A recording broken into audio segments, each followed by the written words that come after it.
حياكم الله. ضيف حلقتنا لهذا اليوم ضيف مهم جدا، صاحب قدرة فنية عالية وإحساس يوصل لكل العراقيين في كل البيوتات. ضيفي وضيفكم الملك ستار خضير، نورتنا. نور نورك. أنا أشكرك شكرا على هذا الإطراء الجميل، ومن حضرتك أنت يعني إنسان راقي ومقدم ناجح جدا. أنا أشكرك جدا على هذا الإطراء. أنا اللي أشكرك لأن قبلت دعوة البرنامج، وفرحان لأنه راح أتحاور مع سعادة الملك. بالعكس، غازي نقول له الملك ستار. والله هي تبقى الملك بالشارع، وين ما أروح هذا تردد الكلمة مع الملك. المهم حب الناس بصراحة، وأنا يشرفني بصراحة أن أكون ضيفك يعني. حياك الله، إلي الشرف. ستار خضير، هل ما زلت فعلا ملك في الساحة الفنية العراقية؟ لا، هو الساحة العراقية بها هفوات، حقيقة هفوات مو بالعمل الدرامي، هفوات بالشركات اللي منتجة. ربما بالآونة الأخيرة بدأت الشركات تعتمد على اللي عنده متابعين كذا، وهذا مو أنا أقولها، يعني صارت واضحة حتى بالعيان. بس بالمقابل أيضا أنت باعتزازك بتاريخك، باعتزازك بعملك، دائما ربما تجيك أعمار ما تشتغلها لأنه تشوفها ما تحقق شيء أو ما تحمل رسالة. نعم. الحقيقة أنا وأعوذ بالله من كلمة، أنا دائما من أقرأ النص أبحث عن الرسالة اللي تقدمها، مو شرط العمل يقدمها، المهم تقدم هذه الشخصية. يعني هذه الشخصية ماذا تقدم للناس؟ ايش راح اقول للناس؟ انا ليش قدمت هاي الشخصية؟ هل بها رسالة؟ هل بها رسالة حتى وان كانت سلبية، حتى ربما حتى تبين الجانب السلبي للناس حتى يتعظون من هذا الموضوع. ما زلت ملك لو لا؟ لا ان شاء الله، لا. ان شاء الله ما زلت ملك. ما زلت ملك ان شاء الله.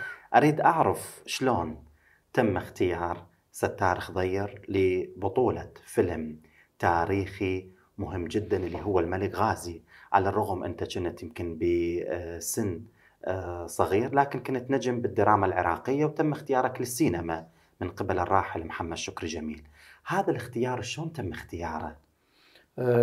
محمد شكري جميل صعب جدا، ما يجامل، ما يداني، ما يحابي على حساب عمله أبدا. نعم. أنا راح أختصر الموضوع. سوى تيستات لممثلين كانوا قبلي 7. نعم. كان يبحث عن مو فقط الممثل، يبحث عن الشبه. كنت أنا 8 واحد. نعم. الله يرحمه صادق علي شاهين قال للأستاذ محمد شكري جميل، قال أكو ممثل عندنا وكذا. تعرف محمد شكري جميل ما يتابع تلفزيون، ما له علاقة بشغلة الممثل بالتلفزيون، هو يريد يشيل اللي بباله. نعم. فمن جيت أنا سويت 11 تيست، يعني لحى وياي 11 يوم. أنا يومية أسوي تيست بالمكياج، بالشوارب شلون يسويها، بالقعدة، بالستايل، يعني فوصل إلى قناعة. أول ما بدأ وياه قال لهم هذا الوحيد اللي وصل أول مرة 75% من الشخصية. أول تيست. وبدأ وياي إلى أن سوانا مشهد، أنا والله يذكرها بالخير ميسون البيات اللي مثلت الملكة عالية، سوانا مشهد بالبلاتو، سووا ديكور وكذا، وقعدنا وطونا مشهد نحفظه ومثلته. فمن مثلناه فقط اقتنع أن ينطيني النص وينطي ميسون البيات النص. واخذت النص، طلعت عبرت الجسر ما أدري بنفسي، ورحت بشارع الرشيد وما أدري بنفسي، ووصلت للباب المعظم وعلى كلية الفنون وعلى أعظمية، وما أعرف وين رحت، بحيث بشيء مرعب أنك محمد شكري جميل يختارك بطولة فيلم 2.5 ساعة وأنت تتحمل مسؤولية عمل ببطولة مطلقة ومعاك نجوم كبار. يعني الأستاذ المرحوم يوسف العاني، الفنان الكبير جواد الشكرتشي، الفنان الكبير سامي قفطان، الفنان الكبير نزار السامرة، وعدد كبير، يعني كلهم بطول، كلهم نجوم أكبر مني وأكثر مني نجومية. فكانت شغلة مرعبة بصراحة. ذكرت حضرتك أنت كنت الثامن اللي تم اختيارك من قبل 7 شخصيات فنية. تقدر تذكر الأسماء اللي تم رفضها ولو يعني اسمين 3؟ يعني الله يرحمه كان منهم جبار كاظم، الله يرحمه. نعم. نجم كبير. ولكن جبار كاظم مو قصورا به الله يرحمه، ولكن لأنه وجهه كان كبير على الشخصية، لأن نعم. تعرف الملك غازي كان أكثر أنعم ملامح وأصغر. نعم. والبنية تقريبا مشابهة إلى بنيتي وشكلي بذاك الوقت، يعني بال93 يعني. منهم خالد علي الفنان الكبير، وفنان الكبير ميثم عبد الرزاق، مو لأنهم أنا أحسن منهم أبدا، يعني حقيقة، بس لأنه الشبه كان يبحث عن الشبه، واللي أتذكرهم هم كانوا 7 بصراحة. نعم. حلو. ذكرت نقطة حضرتك مهمة، أنه سابقا يتم اختيار الممثل حتى إذا كان هو بادي مشواره، خاصة للشخصيات التاريخية أو الاجتماعية المهمة. هذه التيستات سابقا كانت تعمل من قبل المخرج أو الشركة المنتجة أو إلى آخره. حاليا هم موجود هذا النظام بالأعمال الدرامية اللي تقدم لو يتم اعتمادها على العلاقات الشخصية بالوسط؟ يعني هي بعض الأحيان، في بعض الأحيان، ما أقول دائما حتى ما أغبن الناس، بعض الأحيان بعض الشركات تسوي كاستنج للأعمال، وحتى الكاستنج الحقيقة ما أريد أنا أغبن الناس، ربما هم محقين، ولكن تبقى الآن الشركات، كل شركة عندها مجموعتها، كل شركة عندها جروبها، كل شركة، وهذا مو معيباني أبدا أبدا، مو ضدهم. ولكن احنا لا ننسى، احنا عندنا فنانين كبار، ما أقصد عناية ستار خضير ولا لا، يعني أقصد نجوم الآن، نجوم فنانات كبيرات ونجوم كبار قاعدين بالبيت وجايين يغبنون، يعني ما يصير. بكل يعني بسوريا وبالأردن وبمصر وبالخليج، الممثل كل ما يكبر كل ما يكون معدنه اكثر ناصع، اكثر خبره. فعلا. احنا شويه يعني مع اعتزاز باخواننا المخرجين الجدد والمنتجين الجدد، شويه يتغاضون عن هذا الموضوع، باعتبار مثلا يجيب انسان مو اختصاص تمثيل يعطي بطوله لانه هذا عنده متابعين هالقد وكذا. ربما البعض منهم نجح، انا ما اقول لا، ولكن هذه ما تنجح دائما. مو بس هذه الدراما، تعرف حضرتك الدراما هي لعبه قدم صعبه، يعني حتى وان تدخل واحد اسمه كذا وتدخله، هذا يراد له ايقاع، يراد له سرعه، يراد له بطء، يراد له تفكير، يراد له احساس. كل هذه لازم تجتمع بالممثل حتى يقدم لك الشخصيه الحقيقيه والصحيحه اللي توصل للمشاهد على الاقل. قبلك كان جالس على نفس الكرسي الفنان جمال الشاطي، وسألته سؤال بخصوص دخول مشاهير السوشيال ميديا إلى عالم التمثيل، فقال أنا معاها لأن هذا نظام عالمي، في حال عند القدرة والموهبة على التمثيل شنو المانع؟ ستار خضير كفنان وخلال هذا المشوار الفني الكبير، هل أنت مع أو ضد دخول مشاهير السوشيال ميديا إلى عالم التمثيل؟ الحقيقة هم جربوا، يعني الشركات، حتى أكون منصف لأن أنا متابع جيد لهاي الأعمال وهاي الشغلات، 80 أو 75% أخفقوا، لأنه تمثيل مو هين. ربما البعض منهم طلع عنده موهبة، بس ربما إذا موهبة شغلة الكوميديا ممكن تمشي، شغلة الكذا، ولكن يبقى إحساس الممثل، إيقاع الممثل، تحتاج له إلى علمية، تحتاج له إلى دراية. شوف الآن اكو 60 او 55% من الممثلين شباب برزوا. ليش؟ لان هذا خريج كليه او خريج كذا، حتى وان كان خريج التمثيل وكان يشتغل مذيع او خريج كذا لا باس، بالعكس قد هواي يعني شباب طلعوا الان برزوا باعمال كبيره ولهم حضور جدا كبير. هذا ما بس مو دائما هي تنجح، يعني هاي الموضوع يعني ربما اللعب عليها يعني مو ناجح 100%، ولكن أنا أيضا مو ضدها. إذا كان المنتج أو المخرج يشوف بهاي الإمكانية اللي السوشيال ميديا اللي جايبها ربما تخدمه، هذا بعد هو أبو الطوبة يبو الفلوس بكراهته بعد.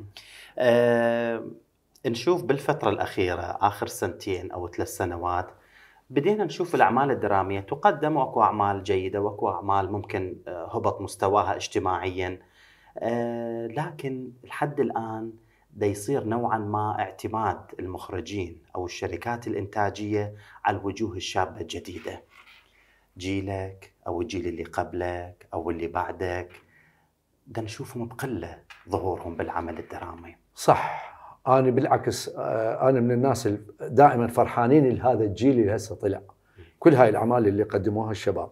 ولكن هي هاي يقول لي أنا مرات بالخيط والعصفور يقول لكن، وآخر من كلمة اللكن، ولكن اختيار شخصية بعمر كبير تجيب لها شاب وبس تسوي له المكياج وهذا مو ناجحة.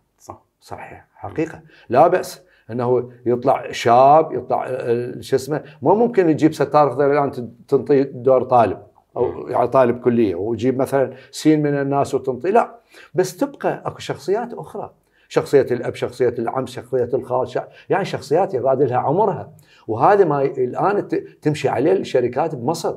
يعني مستحيل يجيبون يعني احمد السقا مثلا وينطوه دور الجد او ينطوه دور الاب الكبير، مستحيل.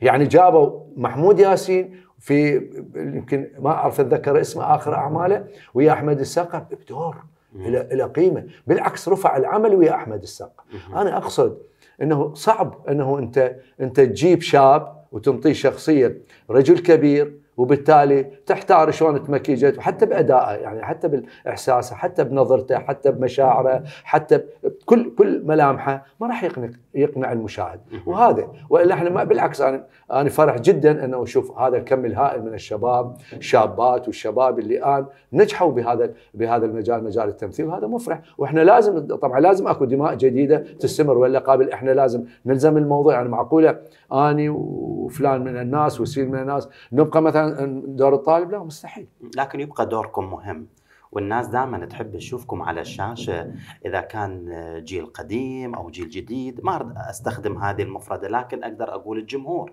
يحتاج يشوف ستار خضير، سامي قفطان، فاطمة الربيعي، زهرة الربيعي، أسماء مهمة أنتم يعني وما زلتم أسماء مهمة. فدائما يحتاج الجمهور يشوف هذه الوجوه اللي تعود يشوفها بأعمال درامية جميلة.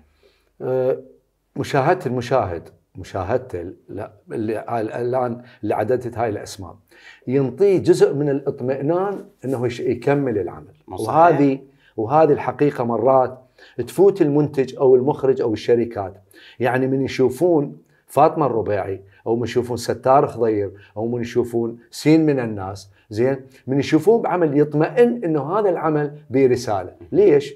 مثل ما قلت لك قبل شوي، ما ممكن فاطمة الربيعي أو أي ممثلة أخرى من ممثلاتنا القديرات أو أي واحد من زملائي المحترمين الآن ما ممكن أن يقبل أن يقدم عمل ما به رسالة مثل ما قلت الآن. يعني هاي مو حصرا به، بالعكس كثير من الفنانين الآن بعد هاي الخبرة احنا كل همنا نقدم رسالة. ولا أنا يمكن أكثر من عمل رافض بصراحة هاي السنوات الثلاثة المضت، لأنه شفت ما أقدم شيء، ولذلك أنا ما أريد أضحك على نفسي بالأول وبالتالي أضحك على الناس.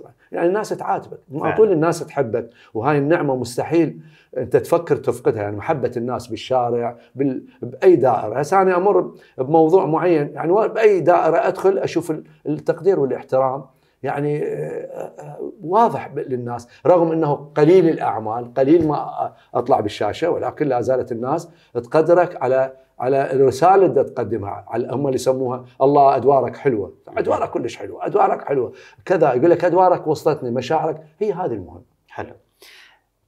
ستار خضير خلف الكواليس قليل المشاكل فنيا، أوكي، هذا اللي نسمع إحنا به واللي نتابعه كإعلاميين خلف الكواليس في بعض الأحيان. لكن صار إشكال مع مخرج عمل مسلسل بنات صالح أعتقد، وأنت ظهرت بأكثر من لقاء ذكرت موضوع المشكلة اللي صارت أو الموضوع اللي صار. هل فعلا كان المخرج عمل بنات صالح كان مستهدف الفنان ستار خضير وما يحاول يظهر بالصورة أو الطريقة الفنية الصحيحة للجمهور من خلال الجزء الأول؟ هو إلى حد ما مو المخرج، يعني هو المخرج كان أداة. يعني أكو ناس استخدمت المخرج لهذا الموضوع. الحقيقة حتى أقول لك أكون واضح، أنا مرات من أجب عمل كلش أحب المخرج وأخلي المخرج يحبني، لأن أنا عندي مبدأ أنه الممثل أولا أخلاق وثانيا الالتزام وبعد ذلك الإبداع أو الأداء. بنات صالح الحقيقة أول مشهد قعدت اجى المخرج المنفذ قال لي أستاذ، هو سوري، قال لي أنت الآن البطلة اللي هتطلع زوجتك مسيطرة عليك. فأنا حسيتها شيء كأنما أنت تريد تقول للعطيل أنت ما عندك غيره، نعم، أو تأخذ هاملت تقول له أنت ما تحب أوفيليا. يعني أنا جاي قارئ النص ومفلس كل جملة بي وعندي كل حرف أنا أحسه بإحساس صحيح، ويجي واحد يقول لي مثلا طيب، قلت له يا عزيزي هاي الامرأة اللي أنت تتحدث عنها اللي هي زوجتي، فنانتنا تحياتي إلى زهور، اللي هي تطلع زوجتي، أنا مدير مدرسة، عندي مدرسة خاصة وجايب وحدة هي تشتغل بالشارع، وبالتالي اجت تشتغل مع احترام الأعمال يعني نعم. للمهن، نعم. تشتغل بالمدرسة وهي عندها 3 بنات وحامل.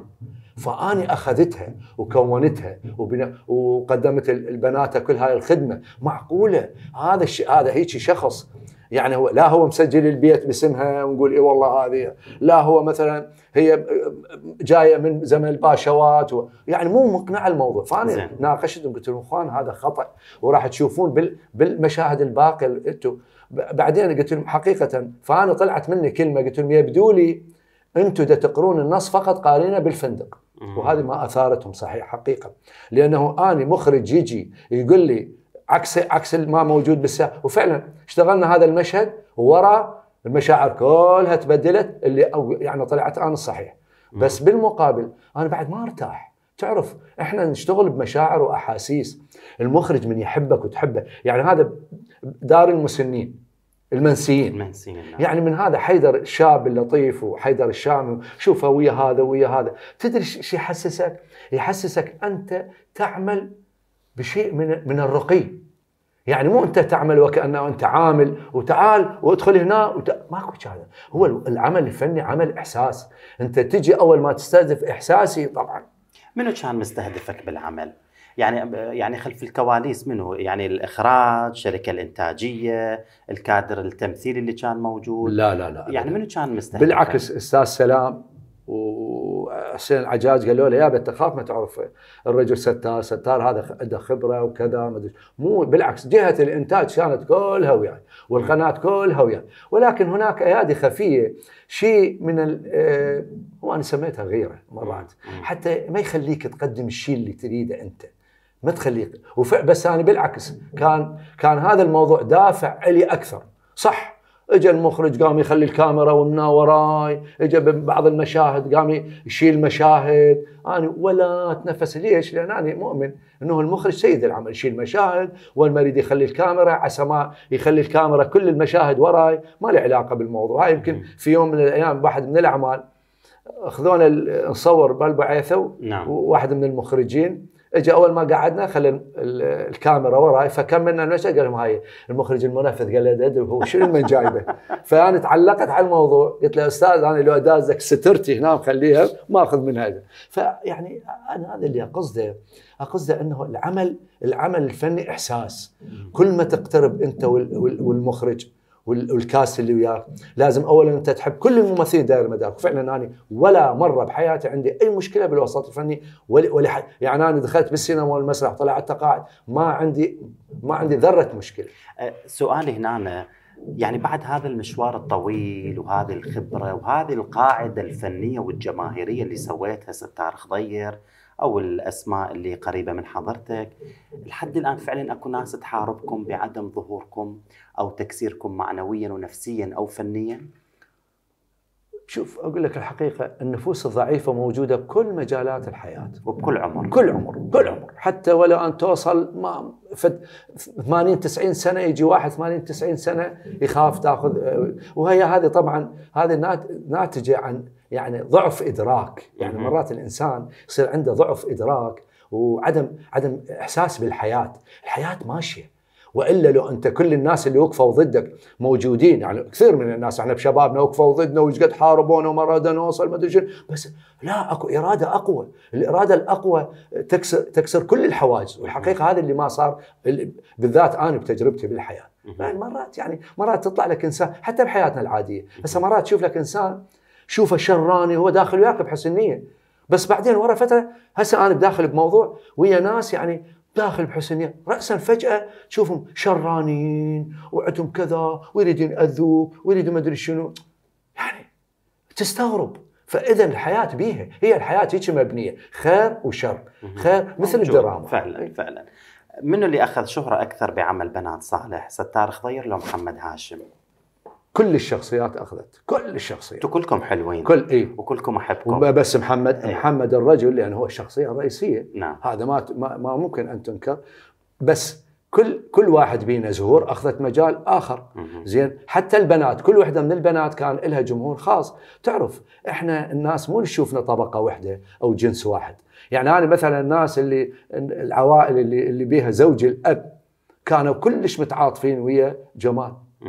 اللي هي شخصيتك، اللي هي شخصيتي. نعم. الناس اللي عندهم البنات ومعاناة البنات، كل واحد عنده مشكلة بنية هي تحس، وهي مشكلة شنو وين بالفن؟ الفن انت مرات تقدم عمل تحس هذا العمل يلمس هاي الشريحة، مثل ما الآن مثل ما أريد أقول لك أنا دار المنسيين مست الناس المتقاعدين. يعني أنا في ذاك يوم في مكالمة واحدة من القهوة دخلت لها، ما أدري صار شغلة، ناس الكبار كلهم قاموا إيه أشكرك وحسيت إحساسنا وقلت مشاعرنا. ليش؟ لأن مستهم. يعني أنت فلازم بالفن، وانت شوف حتى سعوفنا على شوف اي عمل اي فيلم عربي اي مسلسل عربي، شوف دائما الناس تتعاطف فيها هذا وشخصيه ناس تتعاطف فيها هاي الشخصيه. فلذلك كل واحد له جمهوره والى احساسه والى مشاعره، فما ممكن اي ممثل يقترب من ممثل اخر وحتى وان ادوا نفس الشخصيه. من تدخل عمل درامي تعرف الجانب المادي مهم، وهي مسألة طبيعية، يعني بعيدا عن موضوع موهبتك وحبك للتمثيل، هذا عملكم ومهنتكم. هم تهتم بموضوع الأجور مثلا وياك، خلينا نقول فلان ممثل أو فلان ممثلة، هم تسأل تقول مثلا هذا ايش قد أخذ، هاي ايش قد أخذت، ليش أني هالقد، ليش فلان هالقد؟ لو هذا مو مهم بكل صراحة. والله العظيم هاي خليني أقسم بحياتي أنا من بديت من ال 76 بديت بالتلفزيون اللي جابتني الله يذكرها بالخير فوزية الشندي وانا طالب صف ثاني الى الان قال جالس وياه، ولا فكرت هذا منو ماخذ، هذا ايش قد ماخذ، ابد. لانه انا دائما اشوف اولا انظر للشخصيه رسالتها، بس ما اخفي انه انا يعني ايضا من حقي انا اعيش ماديا، بس انا دائما اشوف الماده اللي انا تكفيني. ربما انا عندي بيت وعندي كذا وعندي، ربما الاخر يجوز ياخذ اكثر مني لان خطيه مثلا ايجار، نعم، او عنده يعني عنده متطلبات اخرى. ابدا والله ما يعني يعرفون بالوسط. وهذا يعني اقوله كل المنتجين اللي يشتغلوا يوم الان دا يقولون صحيح، ولا فد يوم سالت ايش قد فلان ماخذ او انا ليش هيجي، ولا ابد. اصلا صدقني انا مرات يقولون هاي الاجر والله اوقع حتى ما اناقش، صدقني بهذا العمر ما اناقش، مو لانه انت سحت نفسك قليل، لا، بس لانه انت الان اللي يهمك الورق، اللي يهمك الرساله، والباقي هاي هي تسيير حياه يعني مو اكثر. قدمت عمل هو اخر عمل لك درامي، دار المنسيين، عبر شبكه الاعلام العراقي، وكان دور اجتماعي او مسلسل اجتماعي جميل وممتع. والحلو بالموضوع لم نخبة فنيه، وجوه عمالقه الفن العراقي، واني احيي الكل صراحه. شلون شفت هذه التجربه؟ يعني اسمعها منك باختصار على مود الوقت. صدقني الان لو تروح لاي ممثله، لاي ممثل، كبار وصغار وحتى الشباب، كانوا ولا نتمنى يخلص هذا العمل لسبب بسيط. اولا قلت لك لانه الناس المنتجين والمخرج كان تحسوك عائله. شيء ثاني انك يعني انا بعد كذا سنه اشوف سناء عبد الرحمن يشتغل ويانا، كذا سنه التقي زميلتنا واختنا الكبيره فاطمه الربيعي، كذا سنه اشوف سين من الناس ويانا، فمحسن العلي انا صار لي كذا سنه يمكن ما بشتغل وياه. هاي اللمه والجمعه، اسماء صفاء وطه علوان، يعني ذولا كلهم اصدقائنا وزملائنا. هاي اللمه كانت، وتعرف شتاء فكنا حتى نلم بالغرفه، فكانت المشاهد حياتيه جميله، وبعدين بها موضوع جميله، وحبنا للعمل يمكن خلى العمل يكون ناجح. ربما الان لو اعيد على قناه العراقيه انا لانه كثره الاعمال ربما القسم ما شافه، هسه راح يشوفون شنو نتائج هذا العمل. ستار خضير ندمان دخل مجال الفن؟ لا ابدا ابد ولا ندمان، لانه الفن انا ما سالت نفسي للفن، ولا سالت عائلتي، ولا سالت عشيرتي يعني بالفن، لانه انا دائما اقدم رساله، ودائما اكون حذر بصراحه، لانه انت تتجنب اشياء بالوسط الفني، اذا انت تجنبتها تنجح، اذا انت تكون واثق من نفسك تنجح، اذا انت تكون صحيح بالاختيار تنجح، وهذا المهم. على طاري مسلسل دار المنسيين، هل فعلا انتم منسيين فنيا؟ يبدو لي فعلا احنا جينا ورا فتره انقطاع، يعني ست فاطمه كانت فتره طويله ماكو، سناء عبد الرحمن يمكن ايضا ما شفتها، اي محسن العلي، اسماء صفاء، طه، يعني طه علوان كان الرجل يشتغل، بس اغلب الموجودين فعلا كانوا وكانما هم منسيين فعلا. وهذا الشيء المفرح انه شوف دائما انت تقول انا نسوني لا اشوف ايش راح اقدم، يعني هذا من باب اعتزازك بالنفس مو من باب التحدي لاحد يعني. الناس تريد تعرف الحاله الاجتماعيه لستار خضير، متزوج وحده 2 3 عدد اولادك وحقهم عليك. الحمد لله والشكر انا لا زلت ويا ام حيدر، هي يعني تاج البيت، هي كنترول مال البيت. وتعرف احنا الفنانين كل ساعه مزاجنا شكل، كل ساعه نجيب شخصيه جديده. وانا عندي 4 2 اولاد وبنات 2، يعني هم 4 متزوجين والحمد لله والشكر. عندي احفاد، مستقر اصلا نفسيا. انا يسمونه انا بيوتي، يعني ما عندي لا سهرات لا روحات لا طلعات. دائما اهم شيء انك تؤدي، هذه ايضا رساله بالحياه، انك تؤدي رسالتك بالحياه لاولادك حتى توصلهم بالقيم اللي اهلنا وصلونا الها. ما حد منهم دخل الفن؟ لا هم بالمناسبه هم كلهم 4 خريجي كليه فنون جميله. مارسوا يعني مهنتهم لو لا يعني مثلا بنتي الكبيره هزار تصميم، والان هي معلمه، يعني معلمه جامعيه. نعم. بنتي الاخرى سما اللي هي بالوسط، ما هي مو حسب العمر. نعم. هي خريجة أيضا كلية فنون السينما، وكانت من الأوائل، هي الآن بجامعة بغداد يعني بكلية الإعلام. وحيدر أيضا يعني إذاعة وتلفزيون، هو الآن مدرس أيضا فنية، واشتغل مساعد مخرج ويا فارس طعمة وجمال وعزام، اشتغلوا هواية. وآخر العنقود يعني كرار اللي هو الآن مونتير، يشتغل في قناة، يعني قناة شهاب الفضائية مال الأطفال. وبس أهم شيء أنه يكونون بعيدين عن التمثيل حقيقة، برغبتهم. هو طبعا بس بمساعدتي، ما أكون صادق يعني دائما كنت أقول لهم شغلة التمثيل متعبة وصعبة. يعني مرات تجي واحد ياخذ وياك صورة، ربما ورا فترة يستغلها، يعني صعب. نعم. شنو تعليقك بخصوص الحادثة اللي صارت ويا الفنان الكبير محمد حسين عبد الرحيم؟ لابد تابعتها، اللي تم الاعتداء عليه بخصوص أحفاد أو هيك شيء؟ والله شوف، احنا المشكلة يعني أنا ذاك اليوم صارت أيضا وياي مشكلة، ما تقدر تسوي شيء يعني حقيقة.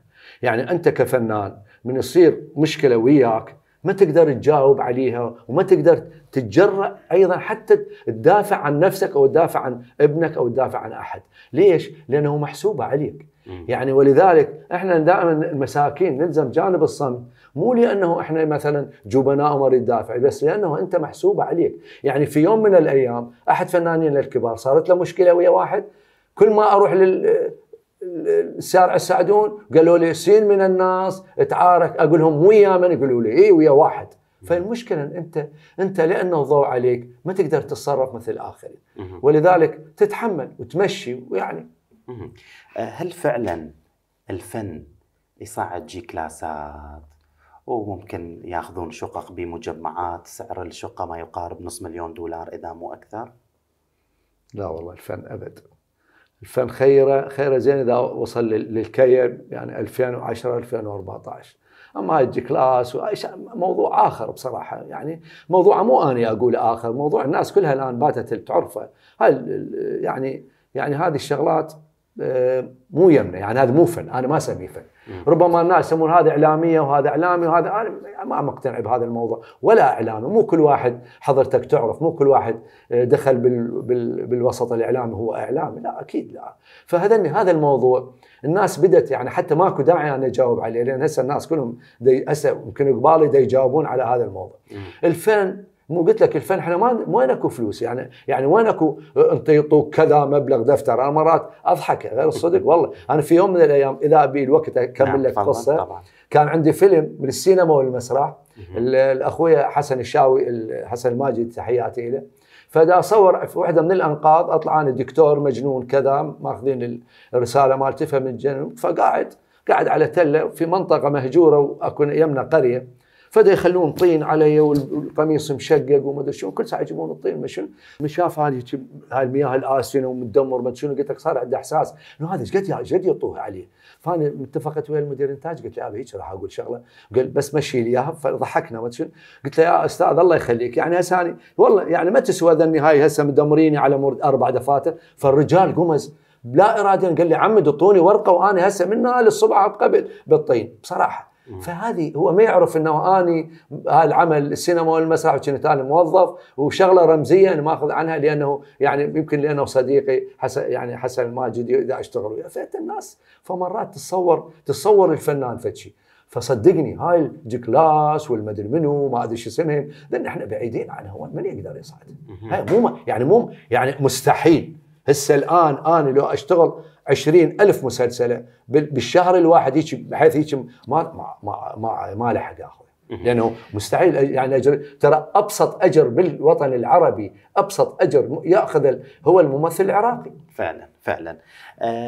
الان بدنا نشوف الوجوه الجديده على الساحه الفنيه من فنانين وفنانات بدأوا يستعرضون بحياه الترف اللي يعيشوها، ما نعرف اذا كانت حقيقيه او فيك، ويتباهون بعدد متابعيهم أكثر من رصيدهم الفني.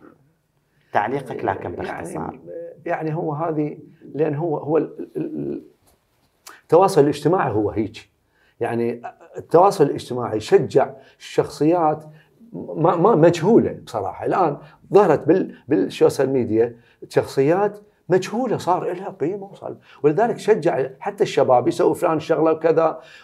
ربما البعض من الفنانين اللي يقدم هاي الشغلات أو اللي يريد المتابعين، والله أنا بصراحة يعني أنا ولا أيام هذا الموضوع حتى ولا أعرف. أنا مرات حتى أضحك يقول إيش قد متابع، أقول لهم والله ما أعرف.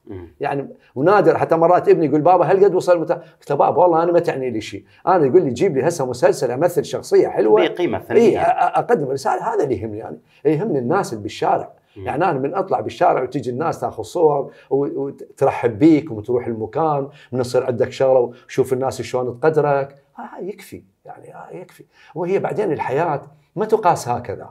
يعني ما تقاس الحياة بشقد متابعيك، وإلا لو تقاس الحياة بشقد متابعيك احنا كنا نقوم يعني مع الاعتذار. الآن أي سلعة مرات يسوون أي دعاية لأي سلعة يصير مليارات المتابعين. أي سلعة شيء جماد. يعني ما بدي أجيب الأسماء. يمكن البعض عنده 1,000,000 متابع، لكن الناس ما تعرف أنه ستار خضير وفاطمة وسناء وجلال كامل عندهم 45 مليون متابع، اللي هم كل العراقيين من الشمال للجنوب. هو هذا الرصيد الحقيقي. طبعا. أنا فرحان هذا جداً. ما يكتب لك يقول لك أنا متابع. هذا مخليك بقلبه لأنه فعلا يحسك أنت ابنه. يعني أنا مرات ناس تحسسني أنا ابنهم، يعني ابن بيتهم. حتى من يقولوا لك طب يقول متجبزب يقول لا أنت ابننا. هاي حقيقة، هاي الفرق. جدا سعيد أني تحاورت وياك، وصراحة ما يكفيني هذا الوقت. أتمنى أبقى وياك أسبوع 10 أيام. عندي قابلية أتحاور مع القدير والكبير والملك ستار خضير. شكرا لقبول دعوة البرنامج ونورتنا، وأتمنى لك التوفيق، ودائما تنورنا بكل محفل فني وكل محفل إعلامي. شكرا لك. يعني أشكرك جدا وأشكر هذا البرنامج، وأنت تبقى صديقي طبعا. أنا كل أحبك طبعا، إحنا أصدقاء زين بصراحة. يعني من الناس المتابعيك والمعجبين بيك. يعني تعرف أنا من أقول متابعيك أنا دائما أتابع الأشياء الجادة، يعني الأشياء المهمة بالبرامج، وهذا يهمني. يعني حتى أشوف ومرات يهمني أشوف زملائي أيضا باللقاءات، زملائي اللي يقدمون اللي أكون لهم كل الاحترام. فأنا ممنون جدا منك وأشكرك لأنه دزيت عليه، وأنا أتشرف أن أكون ضيفك. الشرف. شكرا جزيلا حبيبي. الكبير ستار خضير، وشكرا لكل متابعينا. نلقاكم على خير وحلقات جديدة. إلى اللقاء.